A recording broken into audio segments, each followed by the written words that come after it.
A billionaire's fiancée just slapped her housekeeper across the face, in front of 80 witnesses, at her own engagement party.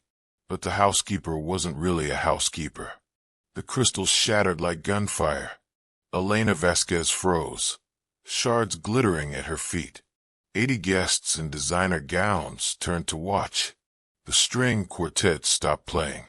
Victoria Ashford's hand cracked across Elena's cheek, hard enough to snap her head sideways, hard enough to leave a mark. Elena didn't cry, didn't fight back, just touched her face where the heat was spreading. This was the moment 8 months of undercover work had been building toward. Near the door stood a woman Victoria had never noticed. Charcoal suit, auburn hair pulled back tight, a service dog sitting calm at her feet. She'd been watching the whole time, champagne untouched in her hand. Victoria had no idea who she was, but she was about to find out. If you're listening right now, help me prove something wrong. My grandmother said I wouldn't even reach 1,000 subscribers, but I believe stories like this deserve to be heard. Help me show her that these stories matter by hitting that subscribe button. Subscribe to Letters of the Heart. Comment where you are watching from, and let's keep breathing life into stories that were never meant to stay silent. Now let's continue. The Blackwell Mansion sprawled across 12 acres of Connecticut coastline, where old money went to forget it had ever been new. March winds off Long Island Sound carried the smell of salt and privilege through rooms designed to remind visitors of their place. Tonight's engagement party, $200,000 for a single evening, celebrated Victoria's upcoming marriage to Marcus Blackwell, whose pharmaceutical fortune had survived 3 Senate investigations and countless sealed settlements. The ballroom alone could have housed 3 families. Crystal chandeliers worth more than luxury cars hung from ceilings, painted by artists whose names appeared in museum catalogs. Italian marbles stretched beneath Persian rugs so valuable they were insured individually. The walls displayed art that required climate control and quarterly conservation reports. Everything gleamed. Everything cost. Everything spoke the same language. You don't belong here. Victoria Ashford stood at the center of this calculated opulence, like she'd been born to it. 28 years old, surgically maintained to a standard that defied biology, draped in Valentino that cost more than Elena earned in a year. Blonde hair styled in waves that required 3 hours, and the celebrity hairstylist flown in from Manhattan. Skin that had never seen the sun unfiltered. Nails shaped and lacquered in a nude shade that probably had a French name. The diamond engagement ring on her left hand caught light like a warning. 8 carats, emerald cut, set in platinum with smaller stones cascading down the band. Harry Winston, naturally. The kind of ring that came with its own insurance rider. She was the daughter of a media empire.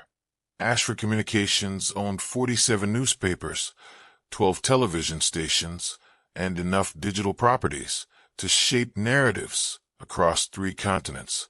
Victoria had learned early that apologies were for people who couldn't afford lawyers. That power meant never having to explain. That the world divided cleanly into 2 categories, people who mattered and people who served those who did. Her eyes, pale blue and calculating, swept the room constantly, not with warmth or genuine interest, but with the assessment of someone inventorying assets. She smiled with perfect teeth at guests who could advance her position, touched arms with practiced intimacy, laughed at jokes that weren't funny from men who controlled foundations and corporate boards. Every gesture calibrated, every interaction transactional. Marcus Blackwell appeared at her elbow, his hand settling possessively on her waist. Mid-40s, with the particular softness of someone who'd never missed a meal or questioned where the next one would come from. His tuxedo, custom-made by a Seville Row tailor who maintained a private client list, couldn't quite conceal the thickening around his middle. His face carried the ruddy flush of someone who drank expensive scotch like water. His eyes, set too close together beneath thinning hair he refused to acknowledge was receding, moved with the restless attention of someone constantly calculating angles. He'd built Blackwell Pharmaceuticals from a small generics manufacturer into a multinational corporation with facilities in Singapore, Mumbai, Sao Paulo, and Budapest. The company's press releases celebrated breakthrough treatments and commitment to global health access.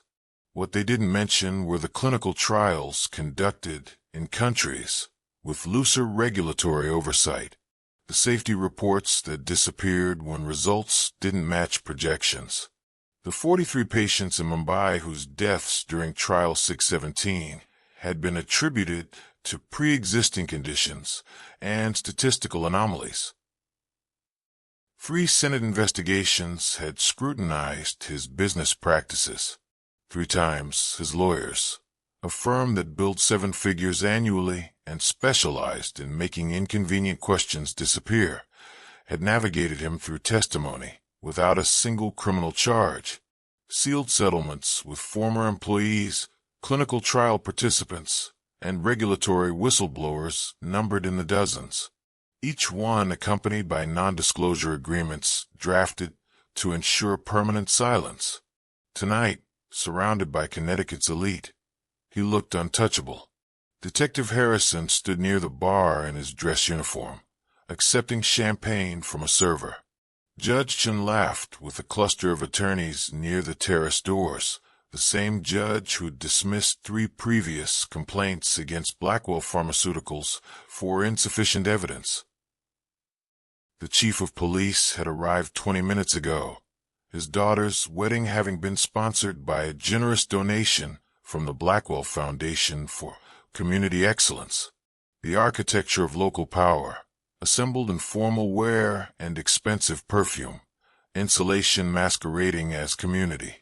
Elena Vasquez had worked in the Blackwell household for 8 months. 34 years old, she moved through the mansion's 40 rooms like smoke, noticed only when something went wrong.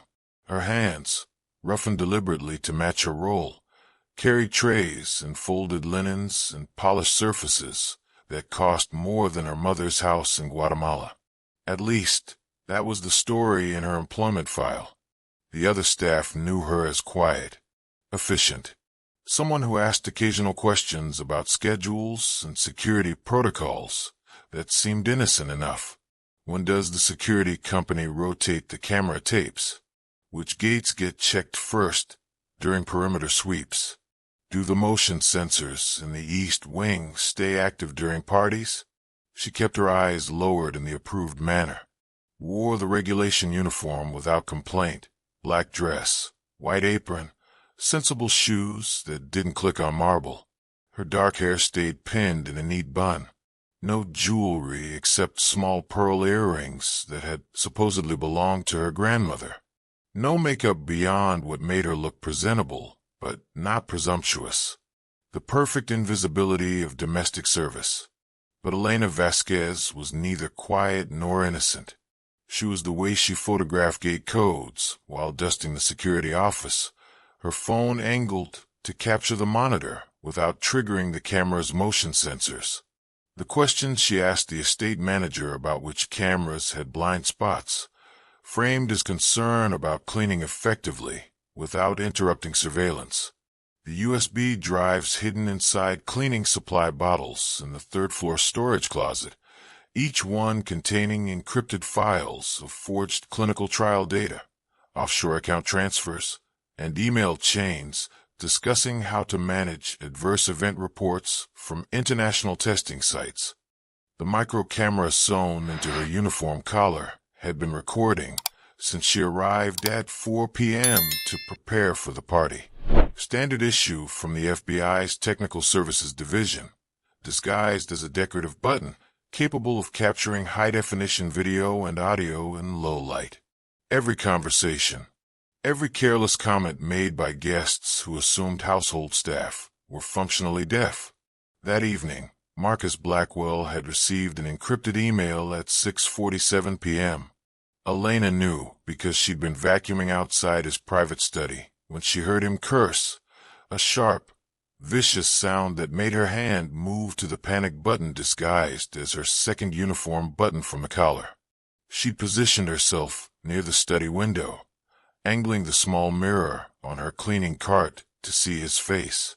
Watched the color drain from his skin as he read whatever was on his laptop screen. Watched his hand shake as he reached for the scotch decanter on his desk. The email subject line, photographed through the window in the 3 seconds before he noticed her reflection and slammed the laptop shut. We know about Trial 617. The patients in Mumbai. All 43 of them. His eyes had landed on her like she'd materialized from nothing. How long have you been standing there? Accusation she hadn't earned. Yet, Elena had kept her posture submissive, rounded shoulders, eyes down. I just arrived, Mr. Blackwell. Should I return later? No. Finish quickly. She'd watched him in the window's reflection as she vacuumed. Watched him pick up his phone with trembling hands. Watched him type something, delete it, type again. Watched him finally stand and cross to his desk safe, removing a laptop she'd never seen before, likely the clean one, the one with no connection to corporate servers or email systems that could be subpoenaed. Then he'd smashed his primary laptop on the corner of his desk. Once, twice, 3 times. The screen spiderwebbed. The case cracked. He'd stood there breathing hard, looking at the destroyed machine like it had personally betrayed him. Elena's panic button had been activated before the second impact. A silent signal transmitted to her handler. Situation escalating. Subject aware of investigation. Potential for evidence destruction in progress. Within 90 seconds, federal prosecutors in Manhattan had logged the notification.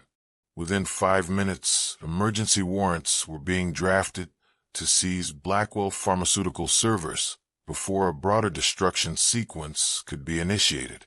Marcus hadn't seen her photograph the email through the window before he destroyed the screen. Hadn't noticed the microcamera recording his panic, his violence against inanimate technology, his retreat to an undocumented laptop. Hadn't realized he'd just confirmed federal suspicions on a federal recording. He'd left the study without another word to her, heading to his bedroom to dress for the party.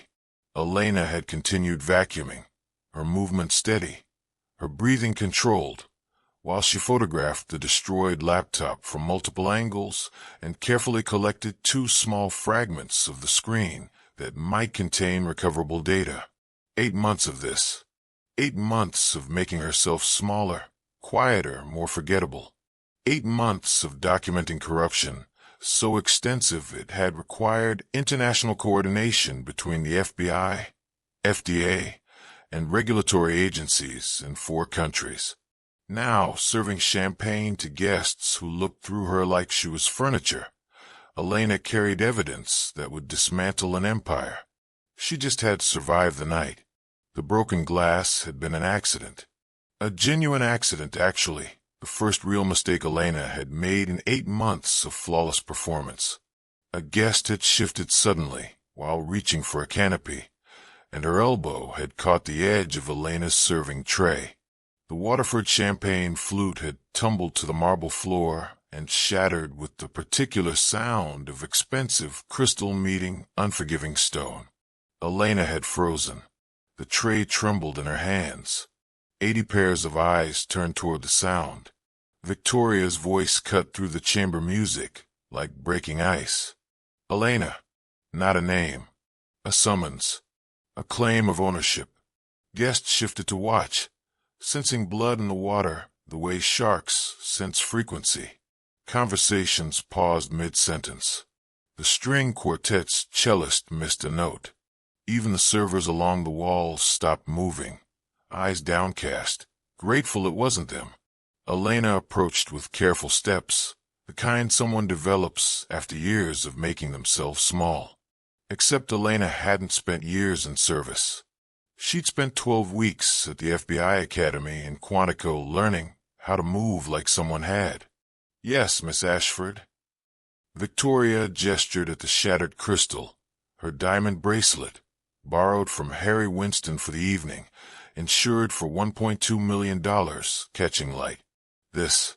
Do you have any idea what you've done? This belonged to Marcus's grandmother. Irreplaceable. The lie landed smooth as practiced speech. Elena knew those glasses.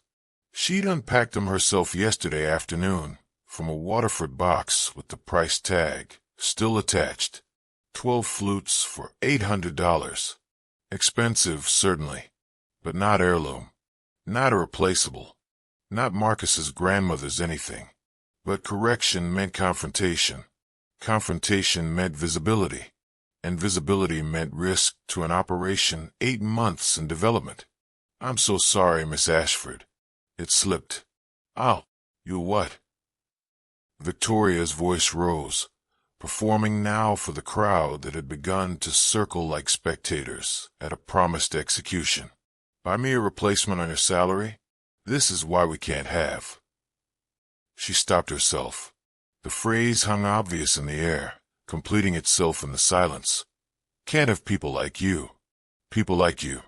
The words Victoria had used before, according to the 17 housekeepers who'd worked in the Blackwell household over the past 2 years. 17 women, all immigrants or economically vulnerable, all dismissed for trivial infractions, all silenced by settlement agreements and non-disclosure clauses. Elena had found them. Every one. Interviewed them through intermediaries, documented their stories, compiled a pattern that would support charges of labor law violations and systematic harassment. 17 women who'd been made to feel worthless. 17 women who'd believed power meant they had no recourse. They were wrong, but they'd had no way to know that. It slipped, Elena repeated, softer now, shoulders rounding in that defensive posture shaped by 8 months of practice submission. I'll clean it immediately. Victoria's hand moved. At the ballroom's edge, Claire Morrison set her untouched champagne on the nearest table with precision that drew no attention. The Belgian Malinois at her feet, Atlas, rose smoothly, his movement pure discipline. No pulling, no eagerness, just readiness synchronized with his handler's intention. Claire Morrison, except her invitation listed her as Claire Matthews, partner, Matthews Consulting. The consulting firm existed, shell company, 3 layers deep, maintained by the FBI's Financial Crimes Division for exactly this purpose. The business had a Manhattan address in a building that housed 17 other federal front operations. Tax records showing steady revenue from clients who were also federal plants. A LinkedIn profile with endorsements from people whose actual jobs involved testifying before grand juries. Everything about Claire Matthews would pass surface scrutiny. A deep dive would trigger alerts to her actual employers. But no one here would look that closely. Not at a professional woman in a charcoal suit who'd arrived with appropriate credentials and a service dog. FBI Special Agent Claire Morrison, 15 years in federal service, specialized in corporate fraud and pharmaceutical crimes.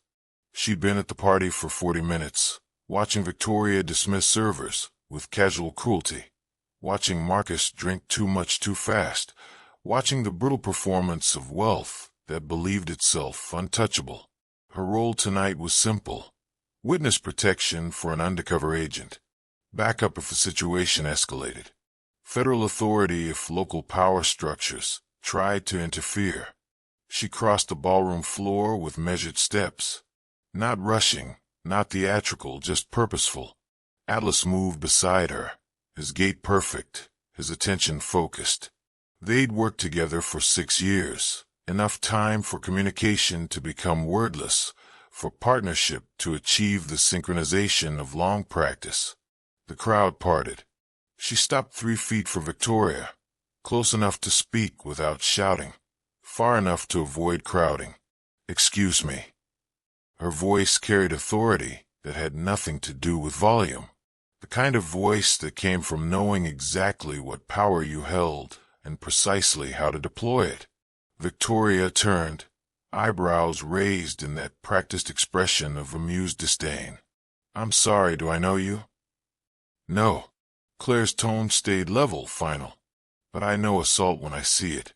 That's battery under Connecticut statute 53A, 61. Especially witnessed, especially against an employee. I'd suggest apologizing." The suggestion landed like a command. Marcus materialized beside Victoria, his hand settling possessively on her waist, whiskey courage making him bolder than wisdom allowed. "And you are a guest." Claire's eyes never left Victoria's face. "Who's seen enough? Then perhaps you should leave." Marcus's voice carried the casual contempt of someone who'd made problems disappear with phone calls and strategically deployed donations. "This is a private event, private property." His other hand rested near his pocket, not threatening exactly, but positioned. A habit, the kind of unconscious gesture people develop when they're accustomed to having security personnel nearby, when they've learned that displaying power sometimes means simply indicating its proximity. Claire glanced at him briefly, the kind of look that weighed, measured, and filed information for later use. Her training cataloged details automatically. Dilated pupils, suggesting alcohol consumption. Slight tremor in his left hand. Defensive posture protecting Victoria while projecting dominance. Wedding band on right hand instead of left. Vanity about finger size, probably. Cologne applied heavily enough to smell from 3 feet away. Then back to Victoria. Apologized to her. "Now." Victoria laughed. Sharp and ugly. The sound of someone who'd never been told no by anyone who mattered. "Or what? You'll call the police."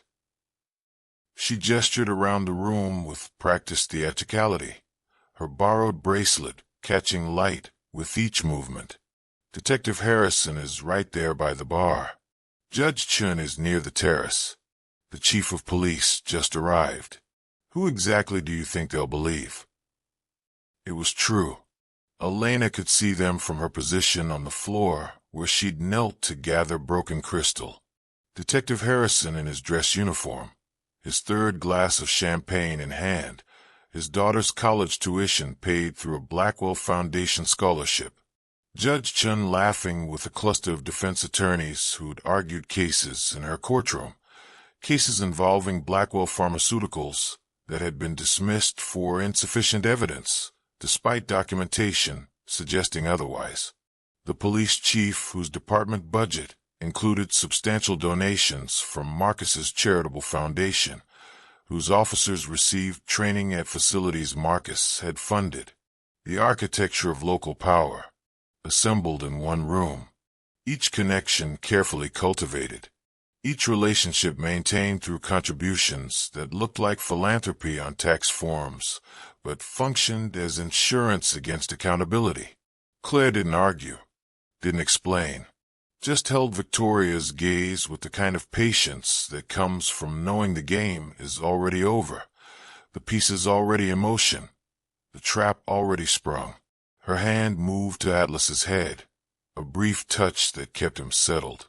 The dog's attention never wavered from the crowd, but his body remained relaxed, alert without tension, ready without aggression, the perfect embodiment of disciplined capability. "I asked you to apologize," Claire repeated. Her voice hadn't changed. Same measured tone, same quiet authority. "To your employee, for striking her." Victoria's smile turned cruel. "She's not my employee. She works for Marcus, and he can fire her whenever he wants. Can't you, darling?" Marcus nodded, emboldened by the audience, by the champagne, by the local authorities who'd turned carefully blind eyes to his business practices for years. "Absolutely. In fact, Elena, consider this your termination, effective immediately. You can collect your final paycheck from my accountant tomorrow." He gestured to one of the servers. "Please escort her from the property." Elena remained kneeling on the marble floor, her hands still moving methodically through broken crystal, placing shards carefully on the fallen serving tray. Her cheek blazed where Victoria's hand had landed. The red mark would be purple by morning, documented in photographs that would become evidence. The micro camera at her collar had captured everything. Every word, every witness, every second of assault committed in front of 80 people who would rather protect power than acknowledge violence. Claire's expression didn't change. She simply stood there, 3 feet from Victoria, a woman in a charcoal suit with a service dog, saying nothing, waiting for something the room couldn't see. Outside, beyond the mansion's gates, 3 black SUVs moved through Connecticut darkness with no sirens, no lights, no warning. Just the quiet approach of federal jurisdiction that couldn't be influenced by local connections or charitable foundations. The vehicles had left the FBI's New Haven field office 40 minutes ago. They'd been staged there since 6:52 p.m., when Elena's panic button had activated, since Marcus Blackwell had destroyed his laptop in a panic, confirming federal suspicions that he knew about the investigation, that he was aware of Trial 617, that his company's international clinical trials had resulted in 43 deaths that had been deliberately concealed. The emergency warrants had been signed by a federal judge in Manhattan at 7:15 p.m.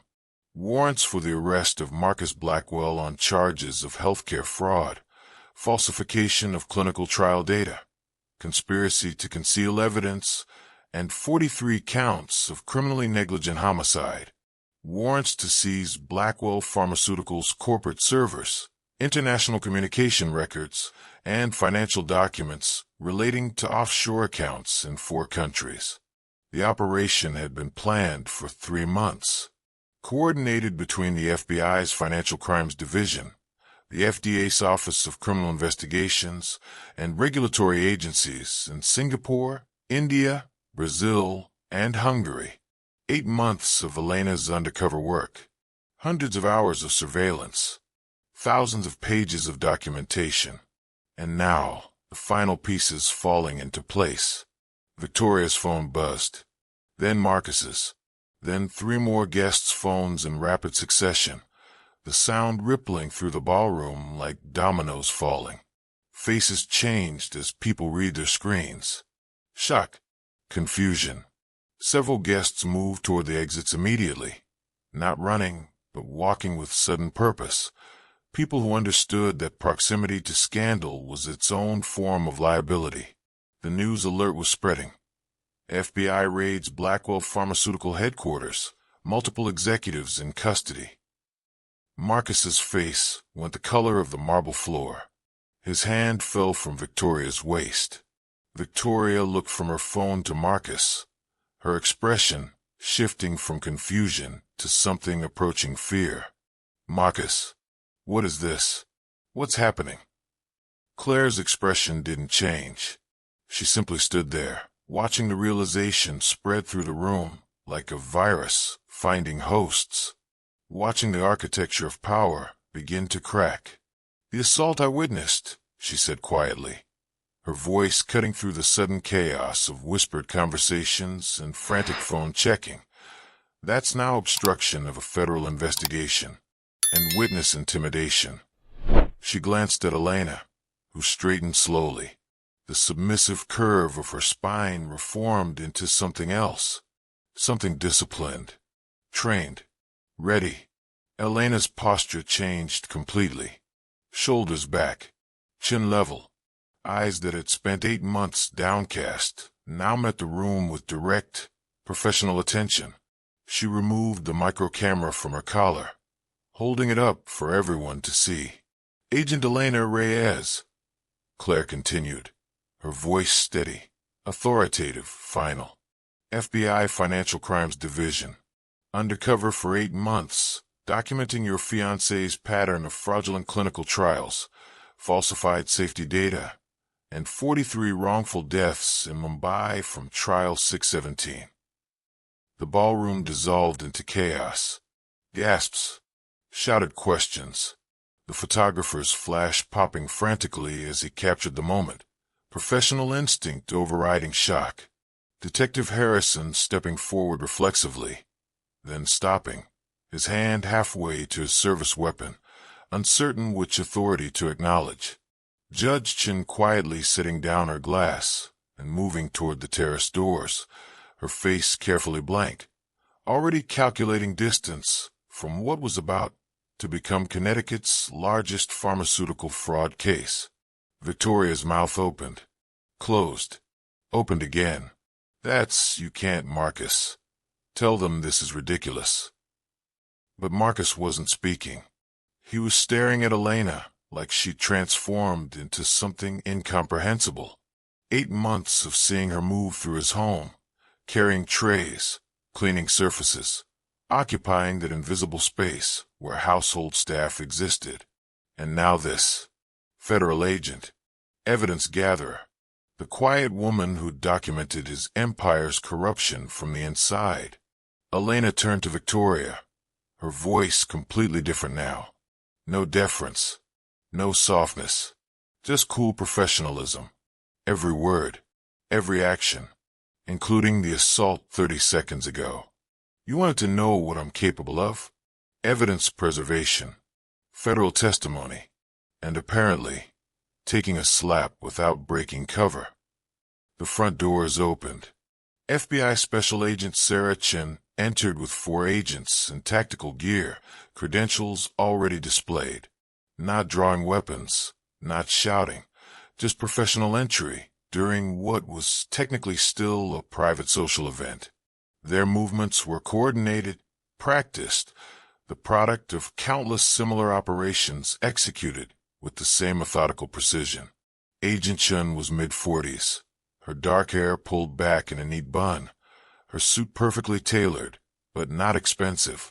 The kind of person who blended into courtrooms and federal buildings, whose appearance suggested competence rather than authority, which was exactly the point. The kind of agent who'd spent 20 years building cases that held up through appeals. She crossed the ballroom floor with the same measured pace as Claire had, her credentials held at chest height, her voice carrying clearly. "Victoria Ashford, you're being detained for assault and battery, and potential obstruction of justice pending investigation." She turned to Marcus, her expression neutral, professional. "Marcus Blackwell, you're under arrest for healthcare fraud, falsification of clinical trials, conspiracy to conceal evidence, and 43 counts of criminally negligent homicide." The handcuffs clicked with bureaucratic efficiency. Standard issue steel, the sound sharp in the sudden silence that had fallen over the ballroom. Marcus's knees actually buckled. The man who'd terrorized staff, who'd manipulated regulatory systems across 4 countries, who'd built a pharmaceutical empire on falsified data and concealed deaths. He couldn't stand under the weight of federal charges. 2 agents caught him before he collapsed, supporting him with impersonal professionalism, not unkindly but without comfort. Victoria was saying something, her voice rising. "My father, you can't. Do you know who I am?" Agent Chen's response was polite, final. "Your father's lawyers are being contacted as required by law. They have no jurisdiction over federal charges." More agents entered, moving through the ballroom with practiced efficiency, some securing exits, others beginning to take witness statements. A crime scene photographer documenting the shattered crystal still scattered across the marble floor, the red mark on Elena's cheek, the precise positions where everyone had been standing. Claire stepped back, giving the arresting agent space. Atlas remained calm beside her, the same disciplined readiness he'd shown all evening. His dark eyes tracked the movement of agents through the crowd, but his body stayed relaxed. No drama, no reaction to the chaos spreading through the ballroom, just the quiet presence of a partner who'd seen this before. who knew his handler's work, who understood that the mission was complete. As Agent Chun led Marcus and Victoria toward the door, reading them their rights in voices too low for the crowd to hear clearly, Claire caught Elena's eye. A brief nod. Acknowledgement between professionals who'd played their parts perfectly. Elena returned it, then turned to begin formal evidence documentation with Agent Chen's team, her movements shifting into a different kind of efficiency. Not the careful invisibility of household service, but the methodical precision of federal investigation. Photographing the scene, collecting her hidden USB drives, preparing the chain of custody documentation that would carry this evidence through years of legal proceedings. The party dissolved around them. Guests scattered toward exits, some calling lawyers, some calling media contacts, some simply fleeing proximity to what would be tomorrow's headline. The string quartet packed their instruments in stunned silence, their music stands folding with small clicks that echoed in the sudden emptiness. And in the chaos, as agents moved through the mansion and guests fled into the March darkness, Claire Matthews, FBI Special Agent Claire Morrison, slipped out the terrace doors with Atlas at her heel. No one noticed, or if they did, no one questioned. Just another guest leaving early, uncomfortable with the evening's turn. Her service dog moved beside her with perfect discipline, his paws silent on the stone terrace, his body alert but calm as they walked into the darkness beyond the mansion's lights. By the time anyone thought to get her statement, she would be gone, already in her vehicle, already removing the layers of Claire Matthews and returning to the work that never ended, that was never about recognition, that existed in the space between injustice and accountability. The work was never about staying, never about being thanked, just about ensuring that power, when it finally struck, hit nothing but air and empty space where protection used to stand. Agent Chen's voice cut through the chaos with the practiced authority of someone who'd done this 100 times before. Marcus Blackwell, you have the right to remain silent. Anything you say can and will be used against you in a court of law. The words landed in Marcus's own ballroom, surrounded by awards he didn't deserve. Medical journals he'd never read lined the shelves behind him, leather-bound copies of research his company had falsified, studies his lawyers had buried, clinical trials that existed only to generate favorable headlines. Each syllable of the Miranda warning fell like a gavel. Final. Irrevocable. Victoria was detained separately, 2 agents guiding her toward a different exit. Different charges, but connected. The assault on Elena, now revealed as a federal agent, had been added to her list. Obstruction of a federal investigation. Witness intimidation. Her protests echoed across the marble floors. My father will. Agent Chen cut her off with the polite finality of someone who had heard every variation of this objection. Your father's lawyers are being contacted as required by law. They have no jurisdiction over federal charges. Marcus remained silent. Shock had rendered him mute. The man who'd spent decades controlling narratives, managing crises through strategic donations and carefully worded press releases, couldn't form words. His mouth opened, closed, opened again. Nothing emerged. The tactical agents moved with efficient professionalism, not cruel, but systematic, processing arrests by the book. Everything documented, everything witnessed.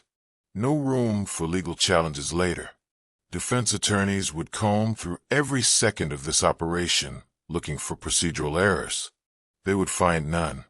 Agent Chun continued, her voice carrying across the ballroom as guests pressed against walls, watching. We have warrants for 12 executives in your company. Mr. Blackwell, your CFO was arrested an hour ago at his home in Greenwich. Marcus's eyes widened, reality hitting in waves. Your head of research and development is cooperating with investigators. The trial data from your Singapore facility, already in our possession. 8 months of documentation, every forged signature, every buried autopsy report, every offshore transfer. The network was collapsing. Not just Marcus, the entire system he'd built. Elena stepped closer, her posture completely transformed from the cowering housekeeper who'd knelt on this floor minutes ago. The 17 women you fired over the past 2 years? We found them. Every single one. Her voice stayed steady, professional. Agent to suspect, not victim to abuser. They're testifying. Pattern of harassment, documented. Sealed settlements, unsealed by federal order. Each one a piece of evidence showing systematic exploitation of vulnerable workers. Marcus's face crumbled. The color that had drained earlier now seemed to pull his entire expression downward. Years of hidden abuse surfacing in this single evening. Victoria stood frozen between two agents, the weight of understanding settling on her shoulders. Her engagement wasn't to a successful pharmaceutical executive. It was to a criminal enterprise. Her future, the society wedding, the merger of two powerful families, the influence she'd planned to wield was dissolving. The media empire daughter was about to become tomorrow's headline. Her father's protection, vast as it was, meant nothing against federal charges. His newspapers couldn't spin this. His television stations couldn't bury it. Too public, too many witnesses, too thoroughly documented. The 80 guests who'd watched her slap Elena now watched federal agents process her arrest. They would all tell this story. At dinner parties, at country clubs, in whispered conversations that would spread through Connecticut's elite circles like fire through dry timber. James Chin stood near the far wall, his camera still in his hands, finger hovering over the shutter. 26 years old, hired to document an engagement party, his first major society event, the kind of gig that was supposed to lead to more bookings, more connections, entry into the world of high-end event photography. Instead, he was documenting a federal operation. His camera had captured everything. The slap, Victoria's hand mid-swing, the blur of motion, Elena's head snapping sideways, the aftermath, the red mark blooming on Elena's cheek, the broken crystal scattered like evidence. Claire's intervention, the woman in the charcoal suit, the service dog at her feet, the quiet authority in her stance. The arrests, Marcus's face draining of color, handcuffs clicking closed, Victoria's shock transforming to fear. Frame by frame account, each photo time-stamped. Metadata preserved automatically by his professional equipment. He hadn't known what he was capturing in real time, but now, looking at the images on his camera's display, he understood these weren't party photos anymore. They were evidence. Elena noticed him standing there, uncertain. She crossed the room with the same purposeful movement Claire had shown earlier, but her approach was direct, professional. No longer hiding. "Document everything," she said quietly. Not a request. Guidance from one professional to another. James nodded, his internal conflict visible in the tension around his eyes. Should he keep shooting? The society connections he'd hoped to build through this event were evaporating with every click of his shutter. The guests who might have hired him for their own events were now suspects or witnesses in a federal investigation. His reputation in these circles, if he'd ever actually had won, was about to become complicated. But the evidence mattered more. He raised his camera and continued shooting. Federal agents moving through the ballroom with coordinated precision. Guests backing toward exits. Faces showing calculation and fear. The broken crystals still scattered on the floor. Each shard catching light, like frozen proof of the moment everything changed. His voice was steadier than he expected when an FBI agent approached an hour later to take his statement. The act of testifying was already transforming him, from event photographer to participant in justice. The sleepless night was coming. He could feel it in the adrenaline still coursing through his system. the moral reckoning ahead, the pressure he'd face from society connections who'd want these photos buried. But he'd already made his choice. Robert Harrison emerged from the estate office as agents began securing areas of the mansion. 58 years old, 20 years managing Blackwell properties, he'd watched 3 generations of this family operate with impunity. Watched Marcus grow from an entitled heir into a man who believed his wealth placed him beyond accountability. Robert had kept quiet about the abuse, the pattern of cruelty towards staff, the housekeepers who'd been fired for imagined infractions, the settlements paid to ensure silence. He'd processed the paperwork, filed the documents, maintained systems that kept everything running smoothly. But he'd also kept records. Every complaint from staff that Marcus had ordered destroyed, Robert had copied. Every settlement agreement that was supposed to exist only in lawyers' files, Robert had duplicates. Every NDA signed under duress, Robert had the originals before they were filed away in legal offices, designed to make them disappear.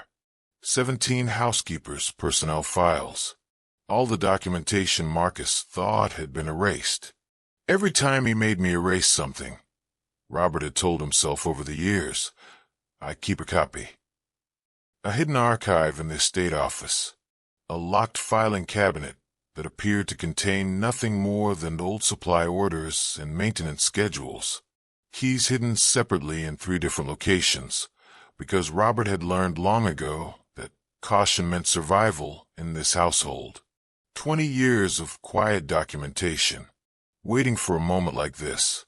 He approached Elena, Agent Reyes now, as she conferred with other federal agents near the ballroom entrance.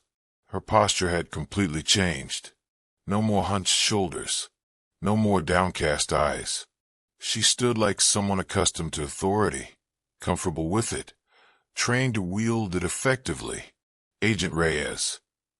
Using her real title felt like permission to finally be honest. She turned, recognizing him immediately. Mr. Harrison. There's something you should see. He led her through the mansion service corridors, the passages household staff used to move invisibly through the building, past the kitchen where other staff members stood in small clusters, processing what they'd witnessed, through the narrow hallway to the estate office, where Robert had worked for 2 decades, managing schedules and budgets and the daily operations that kept 12 acres of privilege running smoothly. He unlocked the filing cabinet, opened the drawer. Files spilled out. 20 years of careful documentation. Personnel records showing the pattern. 17 women hired, 17 women fired. The reasons always blaming the employee, but the behaviors always the same. Incident reports that Marcus had ordered destroyed. Termination letters that cited performance issues, when the real problem was that these women had witnessed something, questioned something, existed in a space where Marcus needed complete control. Settlement agreements with precise payment amounts. NDA language crafted to ensure permanent silence. Each document a piece of evidence Marcus had believed was erased from existence. Elena pulled on latex gloves and began carefully removing files, her movements methodical.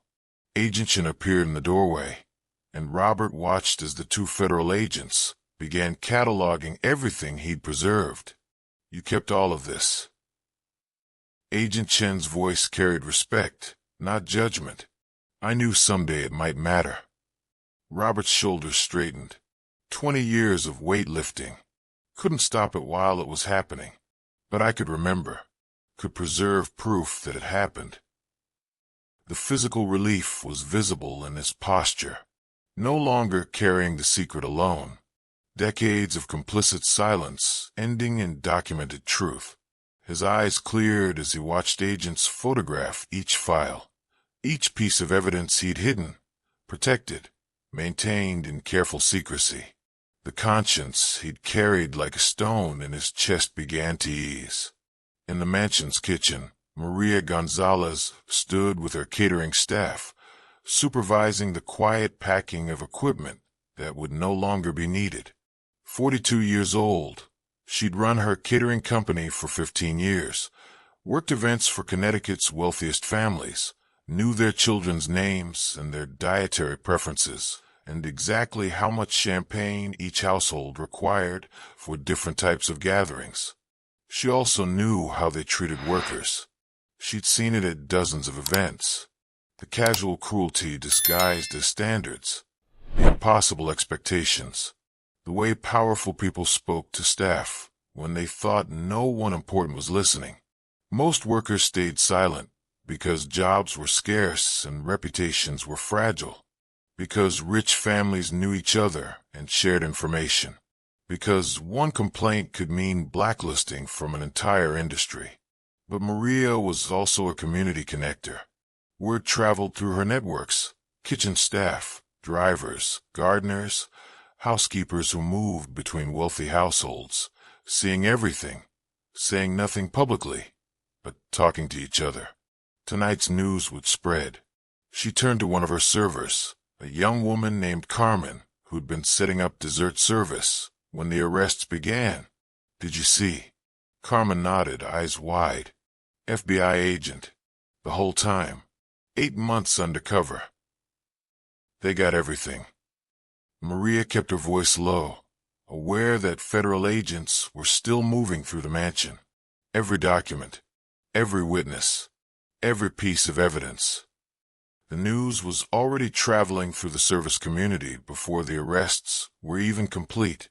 Text messages to other catering staff, phone calls to drivers waiting outside other states, kitchen workers who knew housekeepers who needed to hear that justice, delayed as it was, had finally arrived. The network of workers who saw everything was usually silent. Invisible labor, invisible witnesses. But not tonight. Word spread through channels that wealth never monitored, never even knew existed. The informal networks of people who cleaned homes and served food and maintained gardens and drove cars for families who rarely learned their names. 17 former housekeepers would hear the news before morning. Some would cry with relief. Others would feel validation washing over them like absolution. They weren't wrong, weren't oversensitive, weren't a problem. The system had failed them. That was true. But the system had also eventually caught the villain. Slowly. After too long. After too many women had been silenced and dismissed. But it had caught him. Hope spread with the information. Not loud celebration. Not triumphant. Just quiet determination building in communities that had learned not to expect justice, had learned to survive without it, had learned that silence was sometimes the only protection available. Tonight, silence ended. Truth traveled. And hope, fragile as it was, began to spread. Claire conferred with Agent Chun in low voices near the terrace doors, comparing observations with professional precision. Timeline of the evening's events. Claire's witness account of the assault, documented, witnessed, unambiguous. Victoria's public humiliation of Elena before 80 guests. Marcus's intimidation attempts when Claire had intervened. The local authority figures present but not intervening. Detective Harrison with his champagne. Judge Chin moving toward exits. The police chief's willful blindness. All documented. All noted for potential investigation. A pattern of local corruption enabling Blackwell's behavior. Federal jurisdiction bypassing local protection. The architecture of power that had insulated Marcus for decades. Visible in a single evening. Captured in testimony that would become part of official record. "Your role is complete," Agent Chin said. Not dismissing her, just confirming operational status. Witness to the assault. Backup for the undercover agent. Authority to intervene if needed. Claire nodded. Mission accomplished. No theatrics. No speeches. Just systematic completion of assigned responsibilities. Mental checklist reviewed. Elena safe. Evidence preserved. Arrests executed. Witnesses secured. now withdrawal. Across the ballroom, her eyes met Elena's. Brief nod between professionals. Mutual understanding passing in that moment of recognition. The intervention had mattered. The partnership had been successful. 8 months of Elena's undercover work, culminating in federal arrests, supported by unimpeachable witness testimony. Claire's presence had ensured legal protection. The assault witnessed by a federal agent, not just by society guests who might have been pressured to change their stories. Additional charges added to Marcus's arrest. Protection for Elena from retaliation, because her backup had been visible, documented, impossible to deny. No words needed, just recognition. Elena placed her hand briefly over her heart, a gesture of respect, gratitude, but also acknowledgement between equals. Claire returned it, then turned away, not lingering. Professional boundaries maintained even in success. Elena returned to Agent Chun, beginning the formal evidence documentation process that would transform 8 months of undercover work into prosecutable charges. Claire's work was complete. Time to leave. Before questions started. Before media arrived in full force. Before becoming part of the story instead of invisible support structure. She slipped toward the terrace doors, with Atlas at her heel. Same disciplined movement as when she'd entered. Guests were scattered, distracted by federal agents and their own calculations about proximity to scandal. Perfect moment for exit. No one noticed her departure, except Elena, who watched from the corner of her vision, knowing exactly what Claire was doing. Maintaining operational security. Cover identity preserved. Claire Matthews, consultant, leaving the party early. Uncomfortable with the arrest drama. Perfectly normal reaction from someone who'd simply witnessed something unpleasant at a social event. The terrace doors closed quietly behind her. March darkness swallowed them, Claire and Atlas disappearing into the night with the same measured calm they'd shown all evening. Her vehicle was parked 3 blocks away, not with valet service, not traceable to the event. The walk through cold air was silent. Atlas calm, settled, mission complete. Ready for the next assignment. Claire didn't look back. The work was never about staying. Never about recognition. Just about ensuring that power, when it finally struck, hit nothing but air and empty space where protection used to stand. Other household staff emerged slowly from service areas where they'd retreated during the confrontation. The chef still in her whites. The head gardener, called in for the party despite the late hour. The primary driver who'd ferried guests from the gate. They stood in the mansion's foyer, silent witnesses to the moment power met consequence. No one was gloating. No one was celebrating. Just watching. Processing. Several crying, but not from sadness. Relief. Years of careful navigation, walking on eggshells, avoiding Marcus's temper and Victoria's cruelty, had created an atmosphere of constant tension. Now shift. The atmosphere felt different. The ceiling felt higher somehow. People breathing deeper. Not celebration, but awareness. The acknowledgement that something fundamental had changed. Small conversations began. Staff members who'd barely spoken to each other during their shifts now acknowledging what they'd witnessed together. Did you see? 8 months. FBI the whole time. The silence in the mansion was different now. Not fearful. Respectful. The quiet of people who'd survived something and were beginning to understand they'd survived it together. Someone laughed, a genuine sound, not nervous or performative. Just human response to the release of tension held too long. The details showed the small return to normalcy. People remembering how to exist without fear. Society guests processed what had just happened in their own way.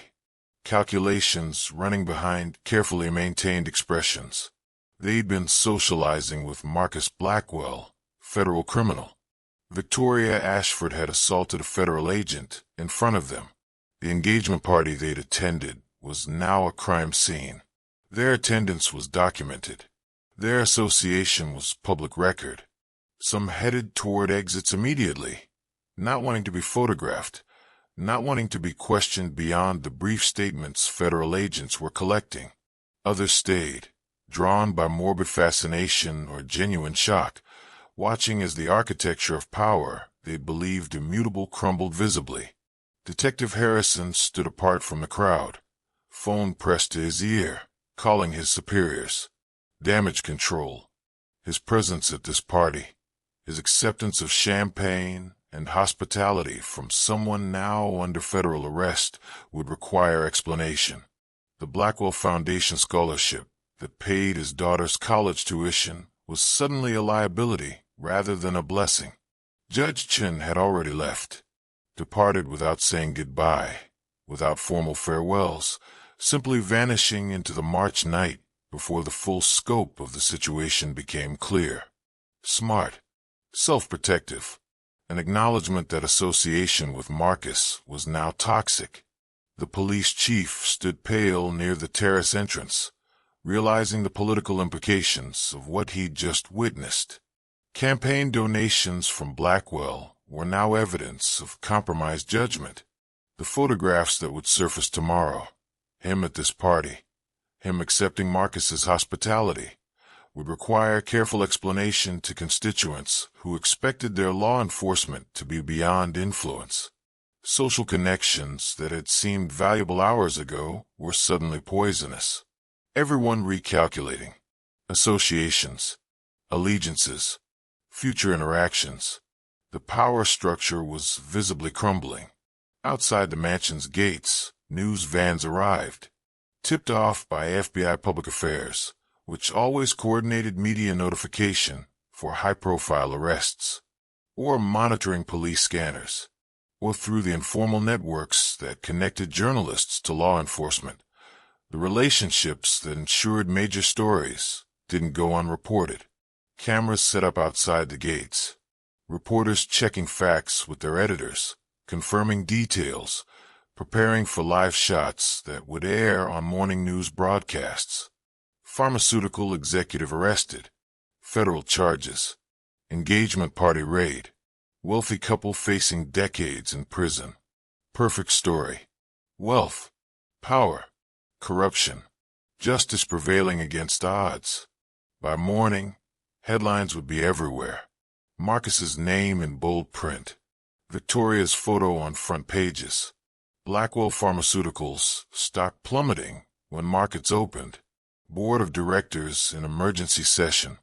Investors panicking, demanding answers the company couldn't provide. Patients' families finally hearing truth. 43 deaths in Mumbai that had been dismissed as statistical anomalies, pre-existing conditions, unfortunate coincidences, now revealed as consequences of fraud, of falsified safety data, of deliberate concealment. Justice delayed for years, but finally coming. Forensic accountants arrived at the mansion while arrests were still being processed. Federal agents with specialized financial training, carrying laptops and external drives, authorized by warrants that had been signed hours ago in preparation for this moment. Freeze orders had already been filed across 4 countries. Accounts in the Cayman Islands, Switzerland, Singapore, Luxembourg, offshore shell companies with names designed to obscure ownership, to create layers between Marcus Blackwell and the money that had been moved, hidden, protected, all documented in Elena's evidence, all traced over 8 months of meticulous investigation. Every wire transfer, every shell company formation, every account opening that appeared routine but served to conceal the proceeds of fraud. Now, simultaneous action. Banks were receiving federal orders. Assets frozen immediately. Marcus's access cut off. He couldn't move money, couldn't hide funds, couldn't pay the expensive lawyers who were already making calls on his behalf from accounts that no longer responded to his authorization. The mansion itself was subject to seizure. Evidence of criminal enterprise. used to facilitate fraud through the meetings held in its study, the documents signed in its office, the intimidation of witnesses who'd worked within its walls. The yacht docked in Newport. Frozen, the island property in the Caribbean, purchased through a shell company that Elena had traced back to Blackwell Pharmaceuticals. Frozen, the art collection, 3 Rothkos, 2 Basquiats, a Monet, a Warhol, all appraised and documented, purchased with proceeds from fraud, all subject to forfeiture. Victoria's jewelry presented complications. The borrowed pieces, the Harry Winston bracelet, the Van Cleef and Arpels earrings, were being returned immediately, insurance companies already notified. Her personal collection, gifts from Marcus over their 18-month relationship, was subject to investigation, potentially bought with criminal proceeds, potentially forfeit. The systematic dismantling of wealth had begun. At Blackwell Pharmaceuticals headquarters in Stamford, federal agents executed simultaneous raids. Not dramatic, not violent, just professional entry with warrants that specified exactly which offices to secure, which computers to seize, which files to collect. Executive offices were locked down. Yellow evidence tape across doors. Agents and FBI windbreakers moving through hallways where employees stood frozen, watching, processing the reality that their CEO was in federal custody and their company was the subject of a criminal investigation. The CFO had been arrested an hour before Marcus. At his home in Greenwich, during dinner with his family, agents arriving with the same professional courtesy and absolute authority. He'd been transported to the FBI field office in New Haven, processed, and placed in a holding cell. His lawyers were already negotiating, already discussing cooperation in exchange for reduced charges. The head of research and development, the executive who'd overseen Trial 617, who'd reviewed the safety data from Mumbai, who'd made the decision to classify 43 deaths as unrelated to study medication, was cooperating, providing testimony, explaining the internal pressure to produce favorable results, the unspoken understanding that negative findings were career-limiting, the email chains that Elena had copied, but that internal documents would corroborate. In exchange for reduced charges, he was giving investigators everything. The board of directors held an emergency session by phone. CEO arrested. Federal charges. Company stock trading halted pending news. When markets opened tomorrow, the price would crater. Institutional investors were already preparing sell orders. Pension funds were divesting immediately, unwilling to maintain positions in a company whose entire product approval process was now under federal scrutiny. Patient advocacy groups were demanding investigations. Trial 617 participants, families of the 43 who died, were finally getting names. Not random medical events, not statistical anomalies. Deaths caused by drugs whose safety data had been falsified, by a company that had knowingly concealed adverse events. The FDA was opening its own investigation. Comprehensive review of all Blackwell Pharmaceuticals approvals over the past decade. Drugs currently on the market, prescribed to millions of patients, were now suspect. Safety data questioned. Recalls possible. The entire company was potentially insolvent. From federal criminal enterprise designation, from loss of investor confidence, from the cascading consequences of systematic fraud finally exposed. Marcus's lawyers arrived at the FBI field office 2 hours after his arrest. Expensive attorneys from a firm that specialized in white-collar criminal defense. They wore suits that cost what Elena earned in a month, carried briefcases of Italian leather, spoke with the polished confidence of people accustomed to making problems disappear. But they were too late. Arrests already executed. Federal charges already filed. Evidence already documented by agents who'd spent 8 months building an airtight case. These lawyers were expensive, Certainly. Capable, probably. But limited against federal prosecutors who'd coordinated this investigation across multiple agencies and 4 countries, who had wire transfers, email chains, witness testimony, and documentary evidence that would survive every motion to suppress, every challenge to admissibility. They couldn't make federal charges disappear. Couldn't influence federal prosecutors who operated outside the local networks where these attorneys held sway. Local judges had already been recused from any proceedings.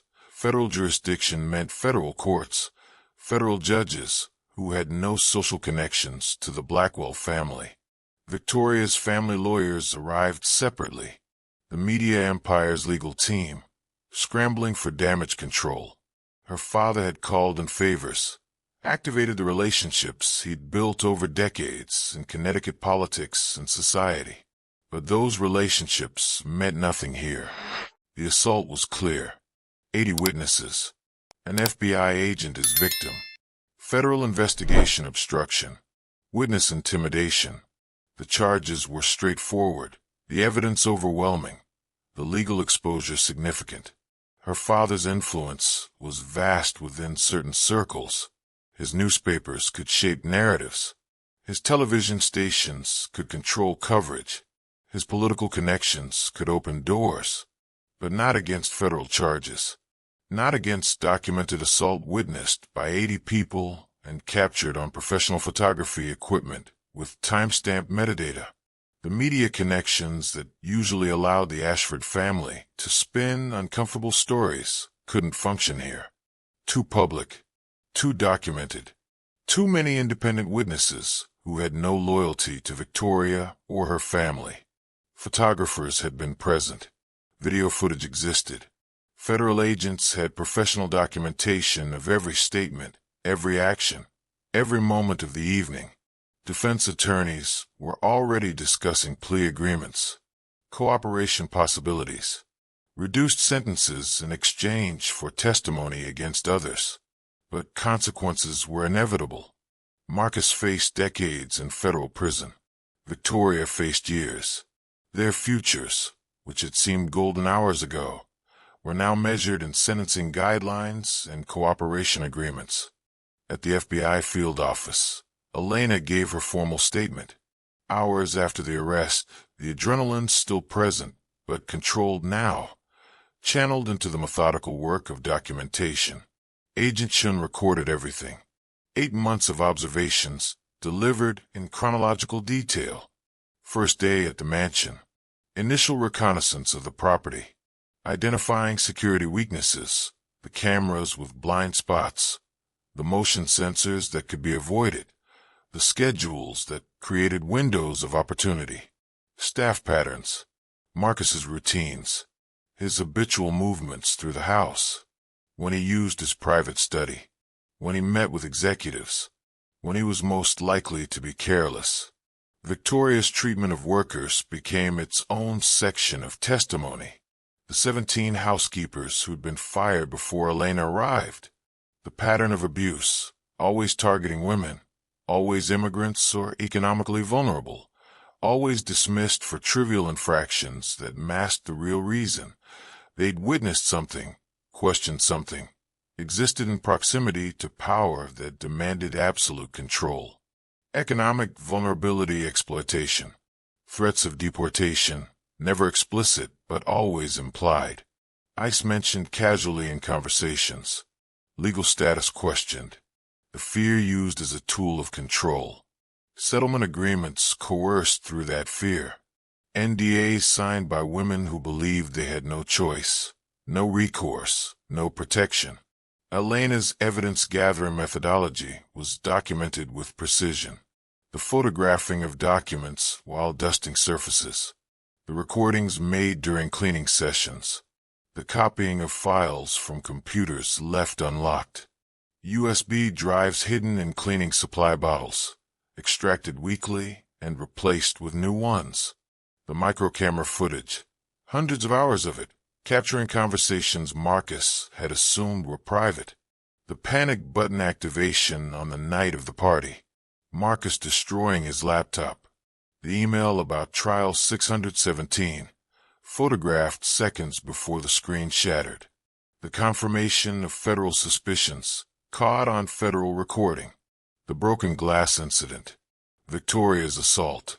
The red mark that had bloomed across Elena's cheek, documented in photographs and visible still hours later. Claire's intervention. The arrival of federal agents. The arrests. Everything documented. Timeline precise. Evidence catalogued. Chain of custody maintained with the rigor that would survive defense challenges. Elena's voice stayed steady throughout. Professional demeanor. 8 months of fear, of maintaining cover, of living as someone else, released in formal testimony. The transformation from victim to agent, from powerless to powerful, from silence to testimony, was complete. James Chen arrived at the FBI field office with his camera and memory cards. The photographs he'd taken, initially meant to document an engagement party, were now evidence in a federal case. An agent reviewed the images with professional appreciation. Victoria's hand mid-slap, caught in perfect focus. The blur of motion. Elena's head snapping to the side. The physics of impact visible. The red mark forming on her cheek. The visible force of the blow. Claire's intervention. Her stance, her positioning. The service dog at her feet. Federal agents entering, their credentials displayed. Their movements coordinated. Marcus's face draining of color as he read the news alert on his phone. The moment of realization captured in high resolution. Handcuffs being applied. Victoria's expression shifting from arrogance to fear. Guest reactions. Shock calculation. The beginning of Exodus. Each photo time-stamped. Metadata preserved. Chronological sequence proving the timeline. Supporting Elena's account with independent documentary evidence. These are excellent, the reviewing agent said. Professional quality. Evidentiary value beyond what most civilian witnesses could provide. James signed the release forms allowing federal use of the images. Understanding the implications. Society connections would suffer. The families who might have hired him for weddings, galas, anniversary parties, they'd see him as the photographer who cooperated with federal agents, who provided evidence that helped dismantle one of their own. His career in high society event photography was probably over before it had truly begun. But evidence mattered. Principle mattered. The choice between professional advancement and documentation of truth wasn't really a choice at all. His voice was steadier than expected when giving his statement.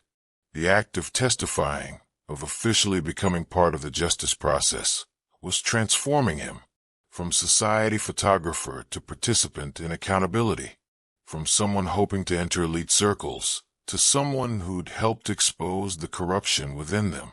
Robert Harrison's files filled an entire evidence cart when transported to the FBI field office. 20 years of documentation.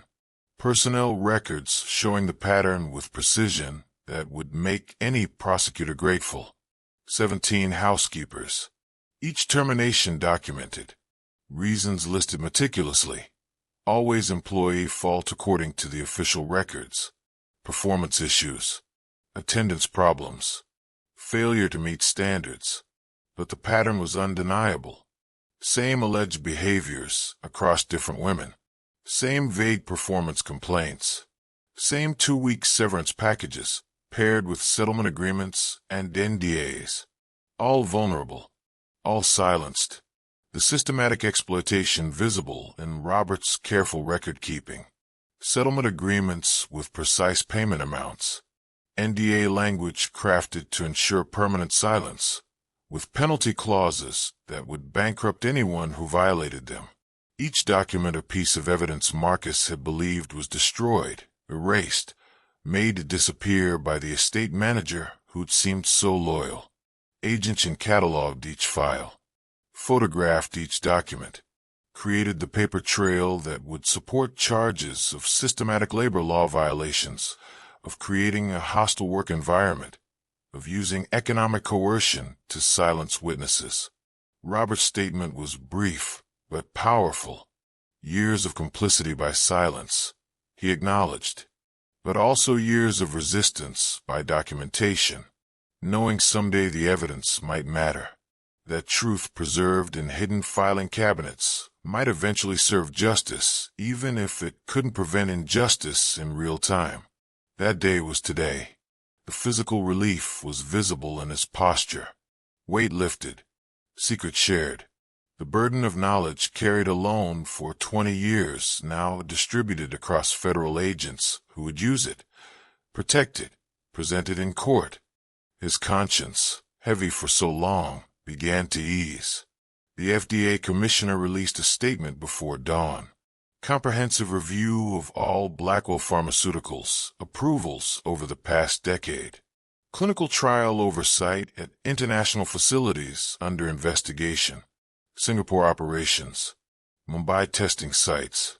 The regulatory gaps that had allowed vulnerable populations in developing countries to be used as test subjects, while protections that would apply to American or European trials were quietly ignored. Patients in developing countries, with less regulatory protection, offered free medication, told they were receiving cutting-edge treatment, never fully informed that they were participants in trials where safety data might be manipulated, where adverse events might be concealed, where their deaths might be classified as unrelated to study medication. Trial 617 was the clearest example, but investigators were now examining dozens of other studies. Other trials where data seemed too favorable, where adverse event rates seemed improbably low, where deaths had been attributed to pre-existing conditions at rates that strained statistical credibility. The FDA was questioning drugs currently on the market, medications prescribed to millions of patients based on safety data that might have been falsified. Recalls were possible. Patient notifications necessary. The entire approval process for multiple medications now suspect.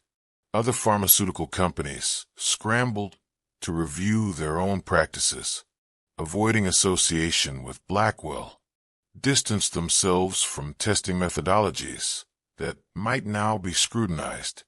Industry groups issued statements calling for stronger oversight, for better international coordination, for regulatory frameworks that didn't create incentives to conduct trials in countries where deaths were cheaper and oversight weaker. Congressional hearings were already being scheduled. Senate investigation into pharmaceutical pricing, clinical trial ethics, international testing standards. Systemic reform suddenly possible because one case had revealed broader problems too significant to ignore. In Mumbai, families of the 43 trial 617 participants who died received notification. Not random medical events, not unrelated to study medication, not statistical anomalies or unfortunate coincidences.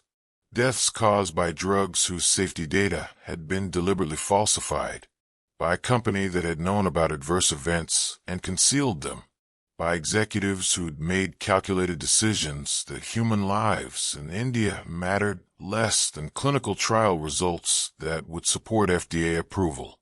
The families were organizing, connecting through advocacy groups and human rights organizations that had been tracking pharmaceutical company behavior in developing countries for years. Wrongful death lawsuits being prepared, civil claims against Blackwell Pharmaceuticals, against Marcus personally, against the executives who'd overseen the trials, international lawyers taking cases, some pro bono, others on contingency, knowing that even a bankrupt pharmaceutical company had assets that could be seized, liquidated, distributed to victims. Justice wouldn't be only criminal. Civil liability mattered too. Financial compensation for families. Public acknowledgement of what had happened. Victims' names remembered and honored instead of classified as statistical data points. Stories would be told. Individual lives would be recognized. deaths wouldn't be meaningless or forgotten. They'd become catalysts for change, for accountability, for the kind of justice that came slowly, but when it finally arrived, transformed systems. The local authorities who'd been present at the party faced their own reckoning. Detective Harrison, Judge Chun, the police chief, all had witnessed the assault. All had stayed silent. None had intervened. Federal investigators noted the pattern. Local protection enabling Blackwell's behavior for years. Complaints that disappeared. Reports that went uninvestigated. Judicial rulings that favored the pharmaceutical company despite evidence suggesting otherwise. The Connecticut Attorney General opened an inquiry. Local law enforcement practices. Judicial conduct. Potential corruption. Campaign donations from Blackwell examined for evidence of influence purchasing. Social connections scrutinized for evidence of compromised judgment. Each official now under professional review. Careers threatened. Reputations damaged. Not necessarily criminal charges. The evidence for corruption was circumstantial. The connections suggestive, but not definitive. But professional consequences were still significant. Public trust was broken.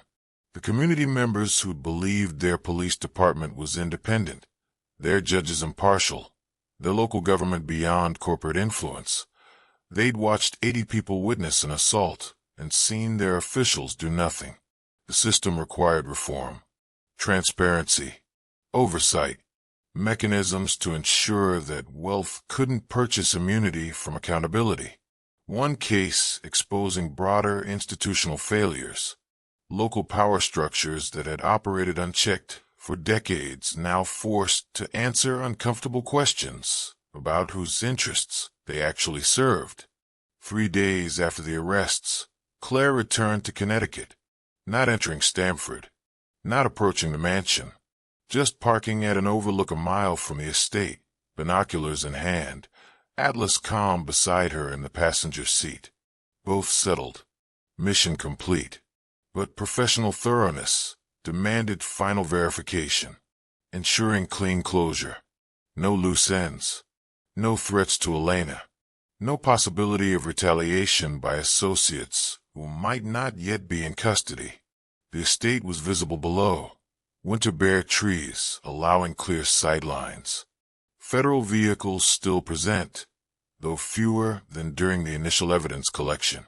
Agents moving methodically through the property, cataloging assets, securing documents, maintaining the crime scene integrity that would be necessary through years of legal proceedings.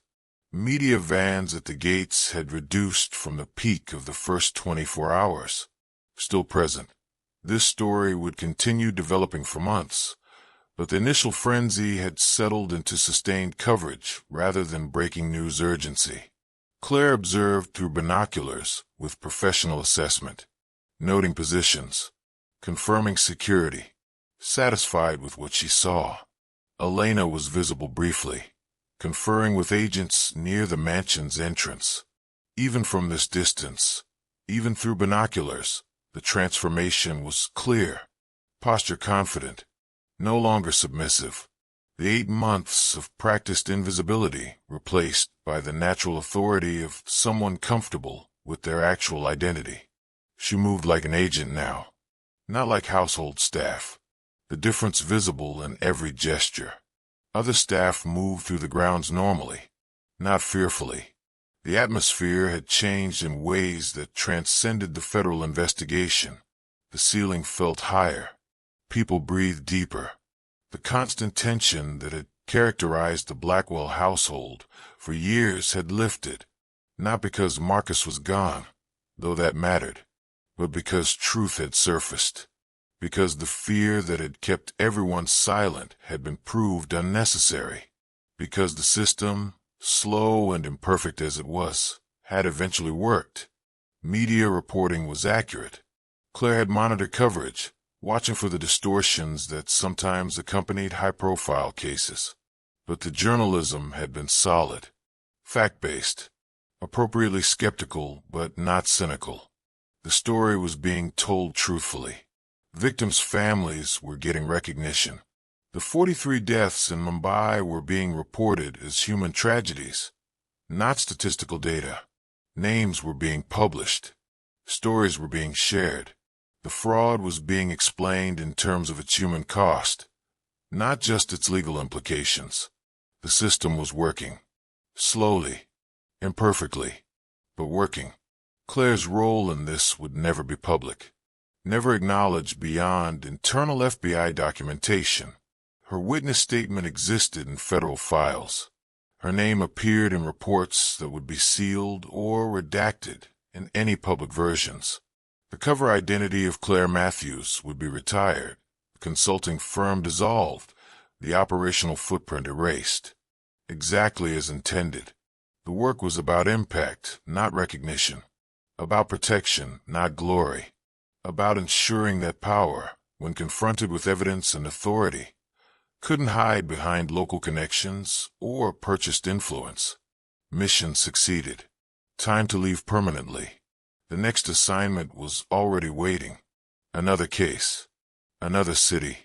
Another situation where federal authority was needed to bypass local power structures that had failed. Claire lowered the binoculars, started the engine. Atlas settled in his seat, ready for the drive ahead. She didn't look back. Sometimes we wait for miracles with noise. We expect justice to arrive with sirens blaring and spectacle unfolding. We imagine dramatic confrontations where good defeats evil through superior force or clever manipulation. But the most powerful interventions happen quietly. A housekeeper who wasn't actually a housekeeper. 8 months of patient documentation. Evidence preserved in hidden USB drives and microcamera footage. Quiet observation of patterns that powerful people believed were invisible. A guest who was more than she seemed. Federal authority disguised as professional consulting. A service dog that provided cover for access while embodying the disciplined capability its handler possessed. The witness who stayed silent until the moment her testimony would matter most. This story reminds us that protection doesn't always announce itself, that justice doesn't always arrive immediately, that the gap between injustice and accountability can feel endless when you're living through it. But when justice finally comes, when it's built on evidence and testimony and procedural correctness, it cannot be undone. Expensive lawyers can't make it disappear. Powerful connections can't suppress it. Wealth can't buy immunity from consequences that have been documented with federal precision. Claire Morrison won, not by confronting Marcus directly, not by punishing Victoria personally, not through vigilante justice or dramatic revenge. She won by being present when Elena needed a witness, by providing federal authority when local power structures failed, by trusting systems even when those systems seemed broken or insufficient. Her Belgian Malinois, Atlas, was the perfect symbol of what she represented. Disciplined power, controlled capability, ready but not reactive, protective but not aggressive, trained to a standard most humans couldn't achieve, obedient to commands that prioritized mission success over instinctive response. This is the model. Quiet integrity still carries weight. Restrained authority still commands respect. Anonymous service still changes outcomes. The world tells us that power must be loud to be effective, that justice requires dramatic confrontation, that protecting the vulnerable means matching the aggressor's violence with superior force. But Claire proved otherwise. Patience proved more powerful than impulse. Documentation proved more effective than confrontation. Systematic legal process proved more permanent than instant revenge. In our daily lives, we witness injustice, small and large. We see power abused in ways that seem impossible to challenge. Vulnerability exploited by people who believe their position makes them untouchable. Silence enforced through fear of retaliation, through economic pressure, through the exhausting calculation of whether fighting back is worth the cost. This story asks, what will you preserve? What will you witness? What evidence will you protect when you see wrong being committed? Not everyone can be an undercover FBI agent. Not everyone has federal authority or legal training or access to institutional power. But everyone can document truth. Everyone can support victims. Everyone can refuse complicit silence. The young photographer James chose documentation over professional advancement. The estate manager Robert chose to preserve records that power wanted erased. The catering manager Maria chose to spread truth through networks that connected vulnerable workers who needed to know justice was possible. Their courage mattered. Their choices created the foundation that made federal prosecution possible. Without witnesses willing to preserve evidence, without documentation gathered by people who had nothing to gain and much to lose, the case against Marcus Blackwell would have been circumstantial at best. Your witness matters. Your documentation matters. Your refusal to accept that power equals immunity, that matters too. If this story moved you, share it with someone who needs to see that systems can work, that patience can prevail, that quiet courage counts even when it's not immediately rewarded. Comment below. Tell us where you're watching from. Tell us whose courage inspired you most. Was it Elena's 8 months undercover?